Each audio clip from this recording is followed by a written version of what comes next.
పోటీ చేసిన చోట మళ్ళీ పోటీ చేసే అలవాటు లేని మాజీ మంత్రి గంటా శ్రీనివాస్ ఈసారి కూడా సీటు మార్చేందుకు సిద్ధమవుతున్నారు. ప్రస్తుతం ఆయన విశాఖ నార్త్ నుంచి ఎమ్మెల్యేగా టీడీపీ తరఫున ప్రాతినిధ్యం వహిస్తూ ఉన్నారు. అయితే గంటా శ్రీనివాస్ చాలా తెలివైన రాజకీయ నాయకుడు అన్న పేరు కూడా ఉంది.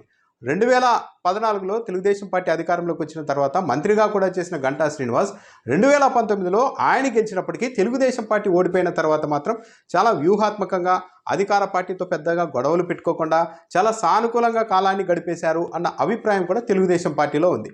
ప్రతి 6 నెలలకోసారి వైసీపీలోనికి గంటా అన్న ప్రచారం కూడా నడుస్తూ వచ్చింది. దీనివల్ల ఆయన మీద అధికార పార్టీ ఎక్కువగా శత్రుత్వం పెంచుకోలేదు. ఆయన కూడా ఆ దిశగా ప్రయత్నాలు చేయలేదు.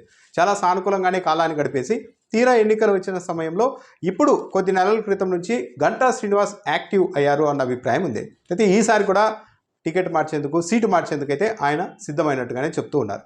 అయితే ఈసారి తెలుగుదేశం పార్టీ కూడా గంటా శ్రీనివాస్ విషయంలో కాస్త వ్యూహాత్మకంగా తనకు ఉపయోగపడేలా మార్చుకునేందుకు ఎత్తులు వేస్తోంది అన్న ప్రచారం కూడా నడుస్తోంది. ఇప్పుడు ఆయన్ని చీపురుపల్లికి పంపించేందుకు టీడీపీ నాయకత్వం సిద్ధమైంది అన్న ప్రచారం తెలుగుదేశం పార్టీకి అనుకూలమని పేరున్న మీడియాలోనే నడుస్తూ ఉంది పెద్ద ఎత్తున. చీపురుపల్లిలో ప్రస్తుతం మంత్రి బొత్స సత్యనారాయణ అక్కడ ప్రాతినిధ్యం వహిస్తున్నారు.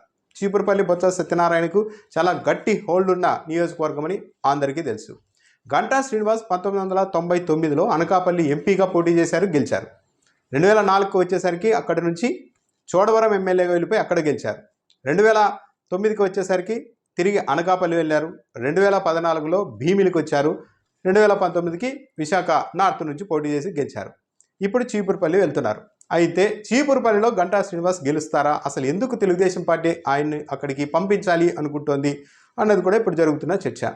ఒకవేళ గంటా శ్రీనివాస్ చాలా వ్యూహాత్మకంగా తెలుగుదేశం పార్టీ జగన్మోహన్ రెడ్డి ముఖ్యమంత్రి అయిన తర్వాత చాలా పోరాటం చేస్తూ ఉన్నప్పటికీ కూడా గంటా శ్రీనివాస్ మాత్రం తొలి నాలుగేళ్లకు పైగా అంటి ముట్టనట్టు వ్యవహరించారు. కాబట్టి ఇలాంటి ట్రాక్ రికార్డు ఉన్న గంటా శ్రీనివాస్ని తీసుకెళ్లి రిస్క్ ఉన్న ప్లేస్లో నిలబెడదాం. గెలిస్తే బొత్స సత్యనారాయణని ఓడించినట్టు అవుతుంది. ఓడిపోతే గంటా శ్రీనివాస్ రికార్డుల్లో కూడా ఒక ఓటమి అనేది పడుతుంది. అంతకుమించి ఏం లేదు. రిస్క్ అంతా గంటా శ్రీనివాస్దే.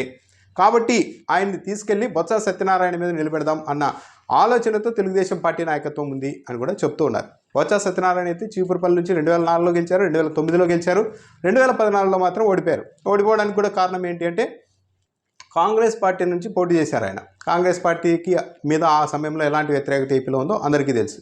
తిరిగి వైసీపీలోనికి వచ్చి ఆ తర్వాత 2019లో చీపురుపల్లి నుంచే గెలిచారు. విద్యాశాఖ మంత్రిగా కూడా ప్రస్తుతం ఉన్నారు. సో ఇప్పుడు గంటా శ్రీనివాస్ బొత్స సత్యనారాయణ ఇద్దరు పోటీ చేస్తే తెలుగుదేశం పార్టీ అక్కడికి గంటా శ్రీనివాస్ని పంపిస్తే బొత్స సత్యనారాయణని గంటా శ్రీనివాస్ ఓడిస్తారా, లేకుంటే గంటాను ఓడించి ఆయన రికార్డుల్లో ఒక అపజయాన్ని బొత్స సత్యనారాయణ నమోదు చేయిస్తారా అన్నదైతే చూడాలి. రిస్క్ మాత్రం గంటా శ్రీనివాస్దే. బొత్స సత్యనారాయణ మీద పోటీ చేస్తూ ఉన్నారంటే గెలిస్తే లాభం తెలుగుదేశం పార్టీకే.